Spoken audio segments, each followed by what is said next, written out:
everybody, this is part 2. Shout out to TikTok.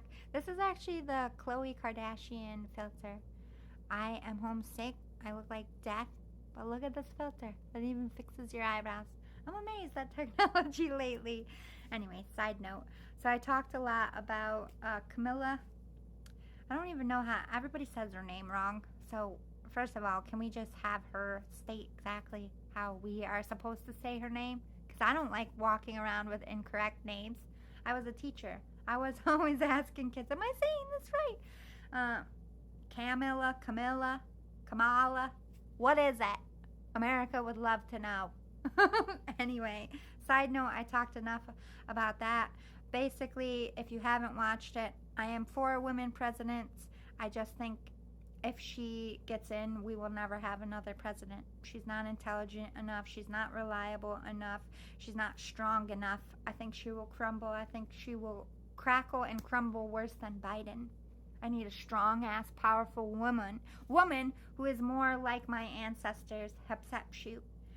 Hatshepsut was an ancient Egyptian pharaoh, and I'm using her as reference. She was in a world of men, seated in a position of power that everybody wanted. And she not only earned the men's respect around her, but her people, because she was a strong leader of her time. So I'm looking at females who step up. You are going to be the example. We have fought this long for men to just even look at us as capable of being leaders, which is fucking bullshit, by the way, that we've gotten to 2024 and we've never Hillary Clinton, but she was a lot like Trump with charges, and I have a lot of Navy SEAL friends, so I'm sure you can imagine how I feel about Hillary Clinton. Love her husband, though. I think he was one of the greatest presidents that we've had, considering getting shit done, which is why they had to get rid of him. He made it look too easy, apparently. But shout out to you, Bill Clinton. You actually moved some shit and you weren't afraid, and I'm always looking for presidents like that. Bill Clinton was for the Democratic Party, but I don't feel like he iced out the Republicans, and I think he fought some very difficult stuff, especially with AIDS. You know, that was a crisis like COVID. It was hitting people and people were dying and nobody knew what it was. So he was like the first pandemic president, and I think he really did a good job. So I'm just referencing that. I know I will not have sexual relations, or I did not. We all know he got fired because he lied under oath. But so did Hillary Clinton. So did Trump. So, you know, I don't understand why Trump is allowed to run as a felon at the same time. At the same time, I think it's a good move for felons, because look at all these people who went to prison when they were like, 18 to 25. They're now in their 50s. They've lived this clean life. They've gotten out of whatever it was. They've raised children, and they still can't get a decent job because once they made a mistake all those years when they were young and stupid. And I really do think it hinders their life and keeps them in a box on how much they can really succeed in this world if you can't have a certain job. I had to have a severe security check just to work at my job. No felons would make it through. In fact, we had somebody who was a felon make it through the background check and was honest and told them that they had charges before, and they still fired him. So they don't forgive. And I think a lot of felons do come back out here and do bad shit, and they stay bad. That happens way more than them changing their life, but the change happens. And I think if they walk the miles, they should earn that vindication of not having that on their record anymore. If they go so long without like a traffic ticket, without a crime, they're paying their taxes. If they go like, let's say 5 years, 10 years, the severity of the crime would depend about the time. And keep in mind, most people are felons because of drugs and their own addictions. And they really only hurt themselves, not other people. Most felons are drug-related charges. They're not really violent charges. It's actually kind of rare to be a violent criminal. And I think the country needs to take that into consideration. So I do like the fact that you can still run for a president if you are a felon, because I would vote for somebody who fucked up when they were 18, fixed their life, learned from it, became an advocate to help prevent that. I have respect for those people. I don't expect people to be perfect, and I know that Trump has had a few money problems in his past.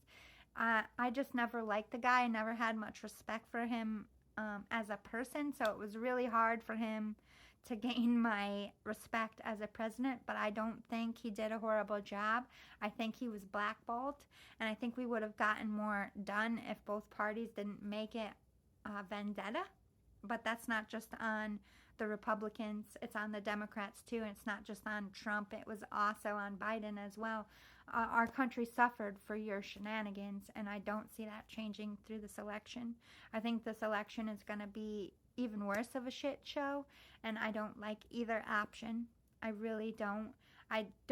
Honestly, at this point, I couldn't tell you who's going to win. I know that people have been pushing Camilla because they don't want Trump. Mostly, one, they don't want a felon as president.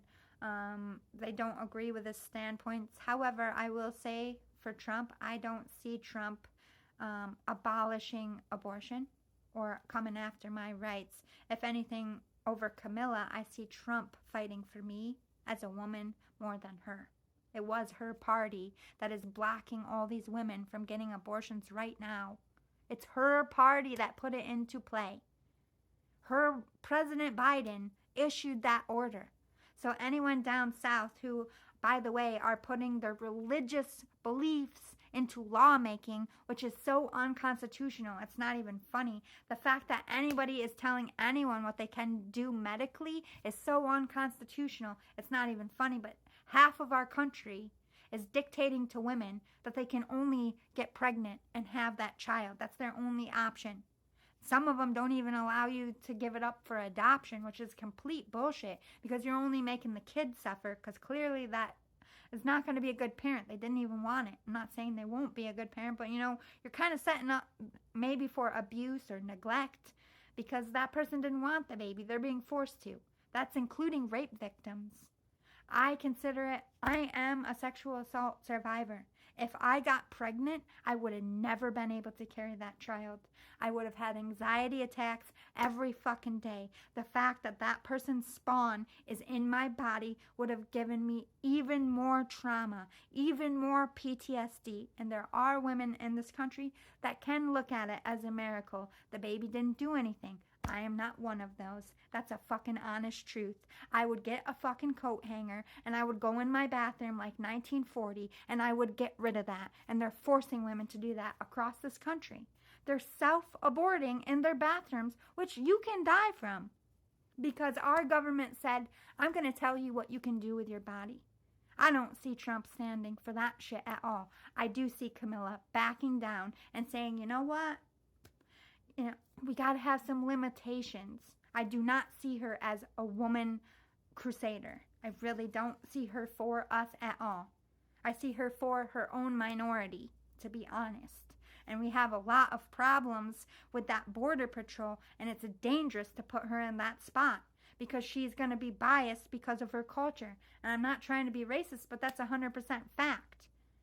You can't look at it objectively if you have a heritage to it. You're going to be empathetic, and I can't have you empathetic.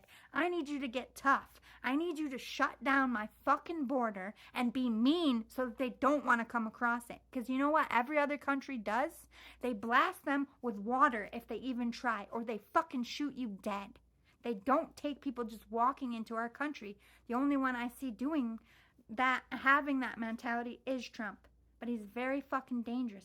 They're both extremely dangerous. Neither one of them should be candidates. I do not understand this country. It's a shit show. But at the end of the day, these are the only choices I have. And bet your ass I'm going to be voting for the one with probably the least amount of press.